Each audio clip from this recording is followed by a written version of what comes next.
प्रभु श्री राम के गुणों की जितनी व्याख्या की जाए कम है। वह बचपन से ही शांत स्वभाव के वीर पुरुष थे। भगवान राम ने मर्यादाओं को हमेशा सर्वोच्च स्थान दिया है, इसलिए उन्हें मर्यादा पुरुषोत्तम राम के नाम से जाना जाता है। भगवान राम पुत्र, भाई, राजा और पति हर रूप में पूर्ण दिखाई देते हैं। रामायण में प्रभु श्री राम के सभी संघर्षों का उल्लेख किया गया है। साथ ही अपने वनवास काल में उन्होंने जिन ऋषि मुनियों से शिक्षा और विद्या ग्रहण की थी, उनका भी धार्मिक ग्रंथों में उल्लेख किया गया है। लेकिन कुछ कहानियाँ ऐसी भी हैं जिनका जिक्र ग्रंथों और पुस्तकों में कम किया गया है, लेकिन उन कहानियों से परिचित रहना सभी के लिए जरूरी है। इन्हीं कहानियों में से एक कहानी उस भक्त की है जिसके कहने पर भगवान राम एक पैर पर खड़े हो गए थे। आइए उस भक्त के बारे में विस्तार से जान लेते हैं। हम सभी जानते हैं, कैकेयी ने राजा दशरथ से वचन मांगा था कि वह उनके बेटे भरत को राजगद्दी पर बिठाए और राम को 14 साल के लिए वनवास भेज दे।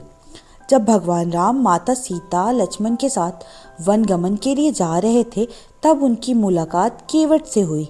माना जाता है केवट का संबंध भोई वंश से था और वह मल्लाह, नदी में नाव चलाकर अपनी जीविका अर्जित करने वाला व्यक्ति का काम किया करता था। वनवास के दौरान केवट ने भगवान राम, माता सीता और लक्ष्मण को नाव में बिठाकर गंगा पार करवाई थी। भगवान राम ने गंगा पार करने के लिए केवट को पुकारते हुए कहा कि निषाद राज, तनिक नाव को किनारे लाएं, पार जाना है। हालांकि केवट नाव को नहीं लाता और राम जी के सामने एक शर्त रख देता है। केवट कहता है कि मैंने आपका मर्म समझ लिया है प्रभु, आपके पैरों की धूल किसी जड़ी बूटी से कम नहीं है, इसलिए आपको नाव पर बैठने से पहले अपने पाँव को धुलवाने होंगे, तभी वह नाव पर चढ़ने देगा।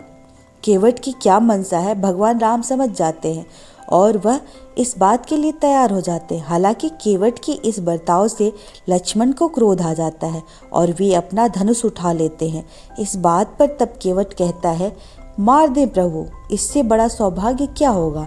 मेरे सामने भगवान राम, माता सीता और गंगा का तट, इससे अच्छी मृत्यु मेरे लिए हो ही नहीं सकती। इससे तो मेरा उद्धार हो जाएगा। केवट की ये बातें सुनकर लक्ष्मण को क्रोध शांत हो जाता है। इस दौरान भगवान राम मुस्कुराते हैं और कहते हैं, केवट आओ, मेरे पैर धो लो।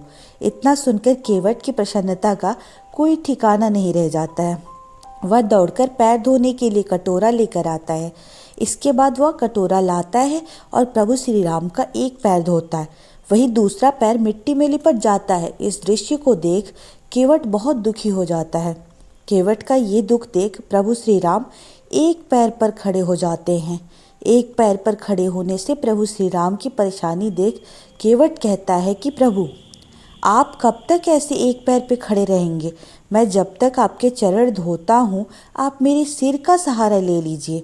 ये बात सुनने के बाद प्रभु राम ने केवट के सिर पर हाथ रख दिया, जिसके बाद आसमान से देवों ने पुष्प वर्षा की। भगवान राम के चरण धोने के बाद केवट ने चरणामृत परिजनों और बंधुजनों को पिलाया और बाद में वो भगवान को पार ले गया। आगे जाकर जब उत्तराई देने का समय आया तो केवट ने प्रभु राम से उत्तराई लेने से मना कर दिया। उसने कहा कि प्रभु मुझे भवसागर पार करा दे। अगर कहानी अच्छी लगी हो तो चैनल को लाइक, शेयर एंड सब्सक्राइब करें। Thank you.